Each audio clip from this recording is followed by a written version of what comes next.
भारतातील जाती व्यवस्था.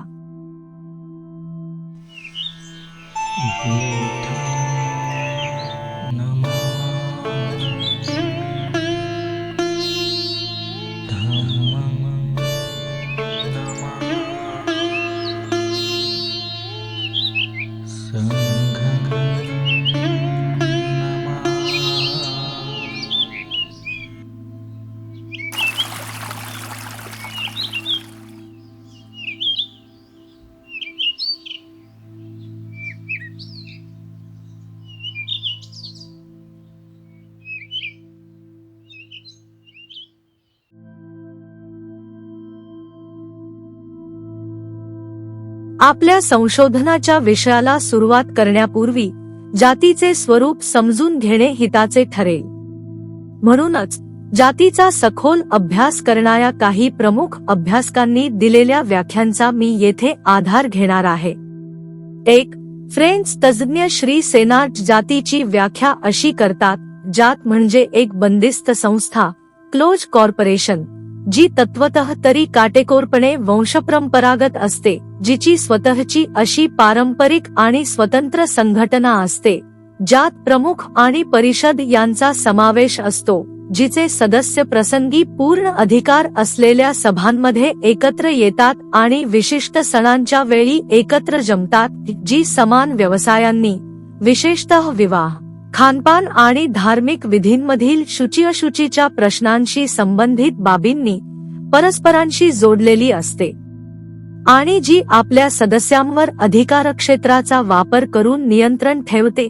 या अधिकारक्षेत्राची व्याप्ती कमी अधिक असू शकते, परंतु विशिष्ट दंड आणि सर्वात महत्त्वाचे म्हणजे समूहातून कायमस्वरूपी बहिष्कृत करण्याच्या कारवाईद्वारे ती आपल्या समुदायाचा अधिकार सदस्यांवर प्रभावीपणे प्रस्थापित करते. 2. श्री नेस्फिल्ड जातीची व्याख्या अशी करतात: समुदायातील असा एक वर्ग जो इतर कोणत्याही वर्गाशी कोणताही संबंध नाकारतो आणि ज्यातील लोक केवळ आपल्याच समुदायातील व्यक्तींशी विवाह करू शकतात किंवा त्यांच्यासोबत खाणेपिणे करू शकतात, इतरांशी नाही. 3. Sir H.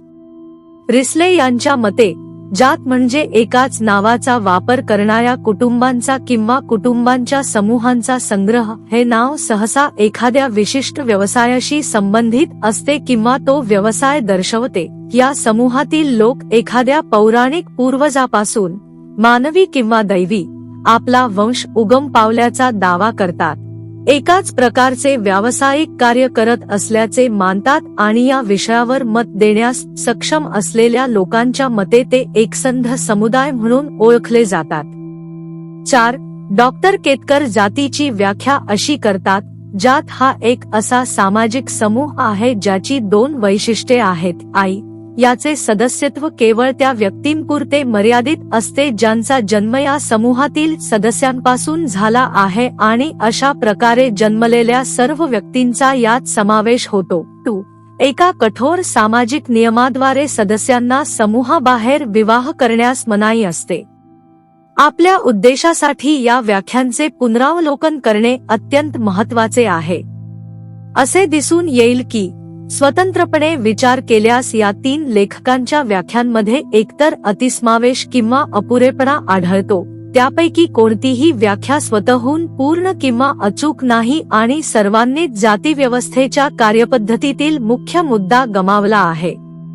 त्यांची चूक अशी आहे की त्यांनी जातीकडे संपूर्ण जातीव्यवस्थेचा एक भाग म्हणून आणि त्या व्यवस्थेशी निश्चित संबंध असलेल्या समूहाच्या रूपात पाहता तिला एक स्वतंत्र आणि विलग घटक म्हणून परिभाषित करण्याचा प्रयत्न केला आहे. तरीही एकत्रितपणे पाहता त्या सर्व एकमेकींना पूरक आहेत, कारण प्रत्येक व्याख्या अशा गोष्टीवर भर देते जी दुसऱ्या व्याख्येमध्ये दुर्लक्षित किंवा अस्पष्ट राहिली आहे. त्यामुळे टीकेच्या दृष्टीने मी वरील व्याख्यांमध्ये जातीची वैशिष्ट्ये मानल्या गेलेल्या आणि सर्व जातींमध्ये समान आढळणाऱ्या मुद्द्यांचाच विचार करेन आणि त्यांचे तशाच प्रकारे मूल्यमापन करेन. सुरुवात श्री सेनार्ट यांच्यापासून करूया.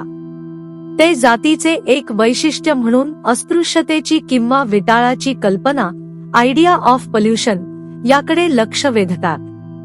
या मुद्द्याबाबत असे निःसंकोचपणे म्हणता येईल की ही बाब मुळात जातीची खास वैशिष्ट्यपूर्ण बाब नाही. ती सहसा पुरोहितांच्या धार्मिक विधींमधून उगम पावते आणि शुद्धता या सामान्य समजेचाच एक विशिष्ट प्रकार आहे.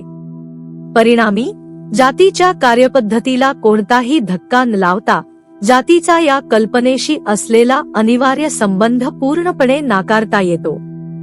जातीच्या संस्थेशी विटाळाची कल्पना जोडली गेली आहे. याचे कारण म्हणजे सर्वोच्च स्थान भोगणारी जात ही पुरोहितांची जात आहे आणि पुरोहित व शुद्धता यांचा जुना संबंध आहे हे आपल्याला माहीत आहे. त्यामुळे आपण असा निष्कर्ष काढू शकतो की विटाळाची कल्पना हे जातीचे वैशिष्ट्य केवळ तेव्हाच ठरते जेव्हा जातीला धार्मिक स्वरूप प्राप्त झालेले असते. श्री नेस्फिल्ड आपल्या परीने जातीचे एक वैशिष्ट्य म्हणून जातीबाहेरील व्यक्तींसोबत एकत्र भोजन करणे या मुद्द्यावर भर देतात. हा मुद्दा नवीन असला तरी श्री नेस्फिल्ड यांनी परिणामालाच कारण मानण्याची चूक केली आहे असे म्हणावे लागेल.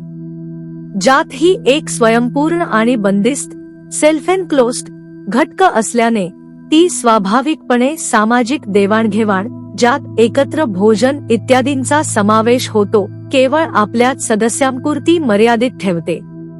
परिणामी बाहेरील व्यक्तींसोबत एकत्र भोजन करणे ही बाब कोणत्याही स्पष्ट किंवा सक्तीच्या बंदीमुळे घडलेली नसून ती जातीच्या विलगीकरणाच्या एक्सक्लुसिव्हनेस प्रवृत्तीचा नैसर्गिक परिणाम आहे.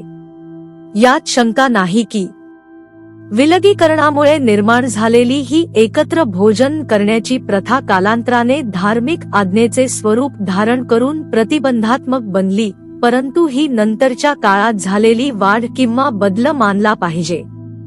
Sir H. रिस्ले यांनी विशेष लक्ष देण्याजोगा कोणताही नवीन मुद्दा मांडलेला नाही.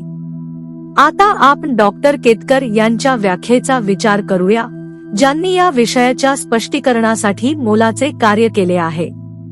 ते केवळ भारतीयच नाहीत, तर त्यांनी जाती व्यवस्थेचा अभ्यास करताना चिकित्सक दृष्टी आणि मुक्त विचारसरणीचा अवलंब केला आहे.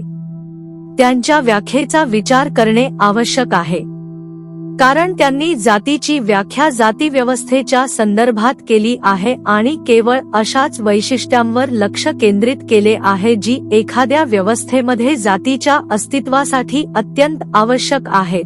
इतर सर्व वैशिष्ट्ये दुय्यम किंवा गौण मानून त्यांनी ती योग्यरित्या वगळली आहेत. तथापि त्यांच्या व्याख्येबाबत एक गोष्ट नमूद करावी लागेल की ती जरी स्पष्ट आणि सुबोध असली तरी त्यात विचारांची थोडी गल्लत झाली आहे. ते आंतरविवाहावरील बंदी आणि जन्मावर आधारित सदस्यता मेंबरशिप बाय ऑटोजेनी ही जातीची दोन वैशिष्ट्ये असल्याचे सांगतात. माझे असे म्हणणे आहे की डॉक्टर केतकर यांना वाटतात त्याप्रमाणे या दोन भिन्न गोष्टी नसून त्या एकाच गोष्टीच्या दोन बाजू आहेत. जर तुम्ही आंतरविवाहावर बंदी घातली तर त्याचा परिणाम असा होतो की त्या गटात जन्मलेल्या व्यक्तींपुरतीच सदस्यता मर्यादित राहते. थोडक्यात या एकाच नाण्याच्या दोन बाजू आहेत.